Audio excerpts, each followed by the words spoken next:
আসসালামু আলাইকুম। টফি মনির চ্যানেল আপনাদেরকে স্বাগতম। আমি আজকে আপনাদের সাথে নতুন একটা রেসিপি নিয়ে হাজির হলাম।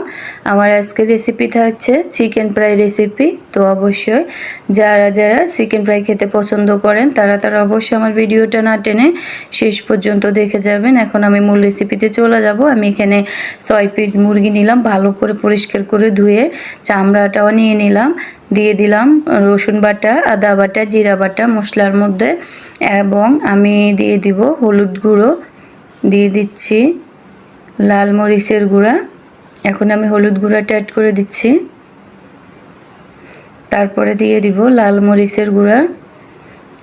এখন দিয়ে দিব হালকা পরিমাণে একটু চিনি, দিয়ে দিচ্ছি স্বাদ মতো লবণ।